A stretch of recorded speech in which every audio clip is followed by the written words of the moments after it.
शरणं गच्छामि।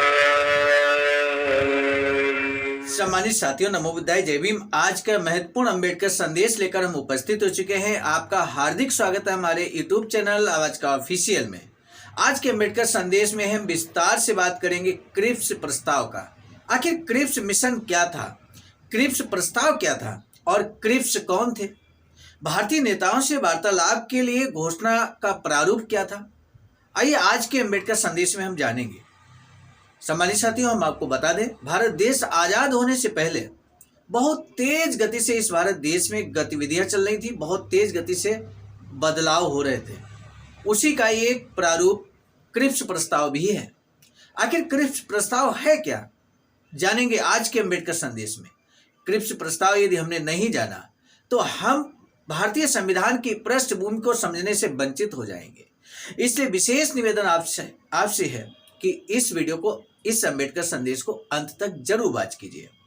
आइए शुरू करते हैं अंबेडकर संदेश। लेकिन उससे पहले हम आपको बता दें, आज का अंबेडकर संदेश बाबा साहब डॉक्टर अंबेडकर संपूर्ण वाङ्मय खंड 16 से पेज नंबर 348 से 349 तक, Buddha Bodhisattva Ambedkar international centre BBAIC Sarnath, Varanasi, राज्य उत्तर प्रदेश, देश भारत के सौजन्य से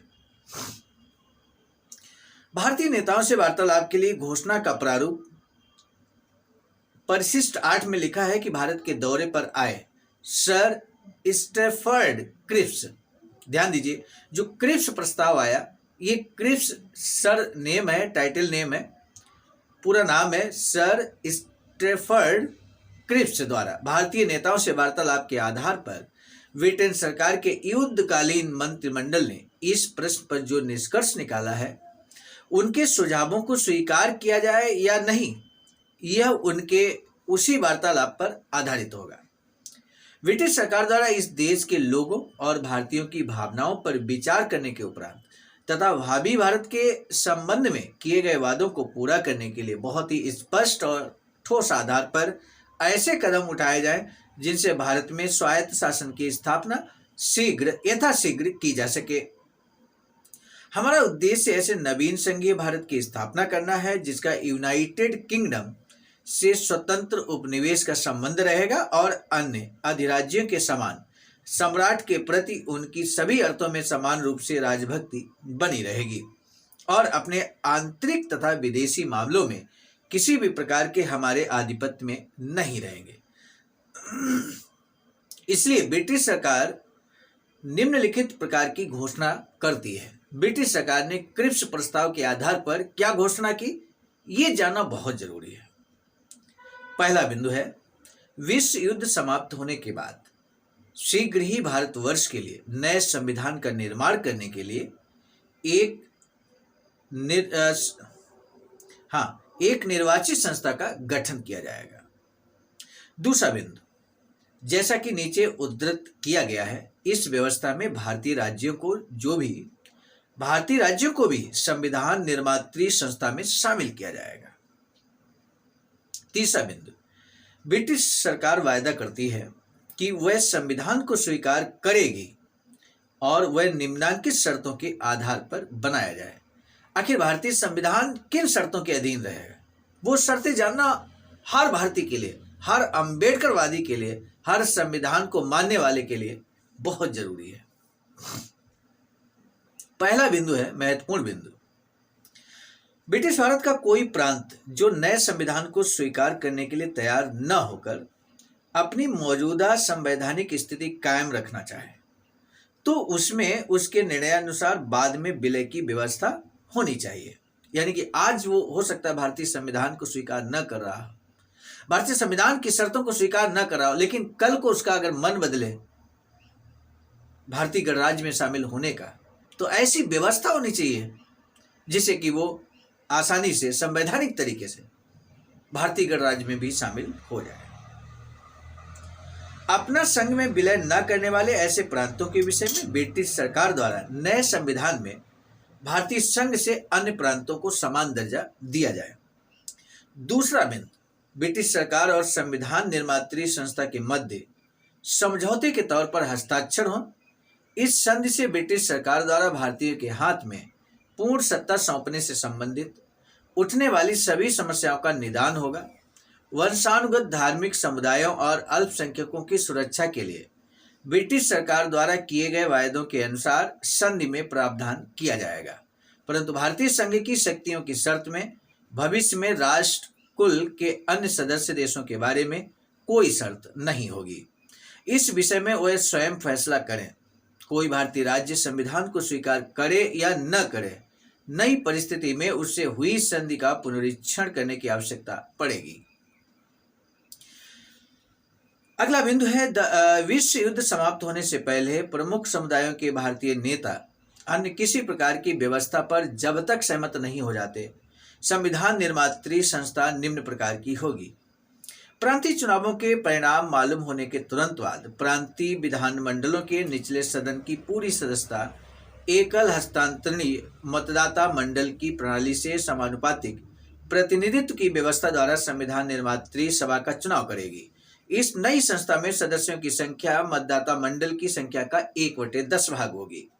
भारतीय राज्यों को उनकी संपूर्ण जनसंख्या के अनुपात में अपने प्रतिनिधि भेजने के लिए निमंत्रित किया जाएगा, जैसा कि ब्रिटिश भारत के संपूर्ण प्रतिनिधि को है, और उन्हें वही अधिकार प्राप्त होंगे जो ब्रिटिश भारतीय सदस्यों को प्राप्त होंगे।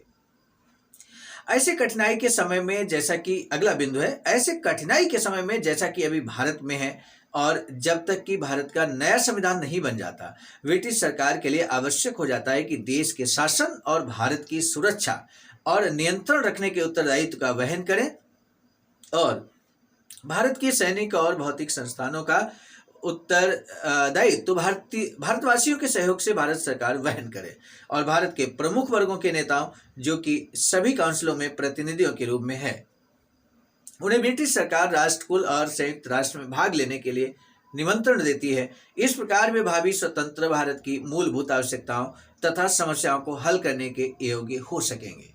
तो इस तरह से, यानी कि क्रिप्स प्रस्ताव के आधार पर भारतीय नेताओं से जो वार्तालाप हुआ, उसके घोषणा का यहाँ प्रारूप और साथ ही साथ ब्रिटिश सरकार ने कौन सी घोषणाएं की हैं, भारतीय संविधान को निर्माण होने से पूर्व की वो घोषणाएं हैं, भारत देश को आज़ाद करने से पूर्व की बातें हैं, तो वो महत्वपूर्ण बातें आज के अम्बेडकर संदेश में हमने आपके समझ रखा।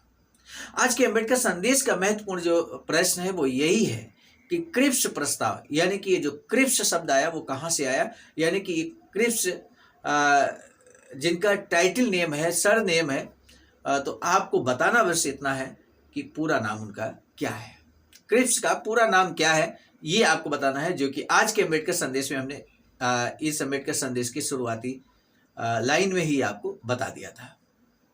तो अब आज के अम्बेडकर संदेश महत्वपूर्ण होने के नाते इसको जरूर शेयर कीजिएगा, ये हमारा विशेष निवेदन आपसे है। इसी निवेदन के साथ अब दीजिए इजाजत, मिलेंगे नए डॉक्टर अम्बेडकर संदेश में। नया डॉक्टर अम्बेडकर संदेश क्रिप्स प्रस्ताव जो यहाँ दिया गया है, इसके संबंध में बाबा साहब ने क्या जवाब दिया, क्रिप्स प्रस्ताव का बाबा साहब ने आप विरोध किया है, आखिर किस बात का बाबा साहब ने विरोध किया, ये जानने के लिए अगले अम्बेडकर संदेश का आपको इंतजार करना होगा, जो कि हम लेकर उपस्थित होंगे कल सुबह 5 बजे, ठीक 5 बजे अम्बेडकर संदेश में आपके समक्ष हम क्रिप्स प्रस्ताव के बारे में बाबा साहब के विचारों को लेकर उपस्थित होंगे। अब दीजिए इजाजत, आप सभी को सादर नमो बुद्धाय, जय भीम।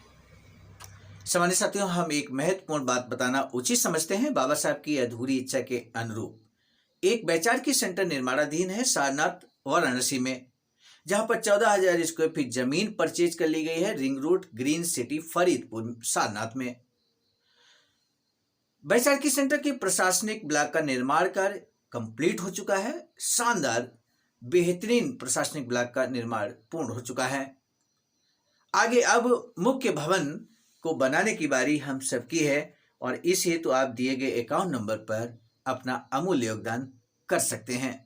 आज का अम्बेडकर संदेश हम लेकर उपस्थित हुए थे मिशन नायक बुद्ध मित्र मुसाफिर सर, राष्ट्रीय अध्यक्ष आवाज का नई दिल्ली की प्रेरणा में, और साथ ही साथ संकलन कथाक्रम में परम आदरणीय विजय कुमार बौद्ध जी, प्रांतीय कोषाध्यक्ष आवाज का बिहार, प्रस्तुत कथाक्रम में मैं स्वयं सर्वजित आर्य, राष्ट्रीय मीडिया प्रभारी, IT सेल आवाज का नई दिल्ली। मिलेंगे नए डॉक्टर अम्बेडकर संदेश में, तब तक दीजिए इजाजत। आप सभी को सादर नमो बुद्धाय जय। सम्मानित साथियों, यदि आप हमारे इस चैनल आवाज का ऑफिशियल, जिस पर नियमित सुबह 5 बजे डॉक्टर अम्बेडकर संदेश आपको मिलता है, आप हमारे इस चैनल को सपोर्ट करना चाहते हैं तो हमारा आपसे निवेदन है कि आप हमारे इस चैनल को सब्सक्राइब कर लें, वीडियो को शेयर, लाइक, कमेंट जरूर करें।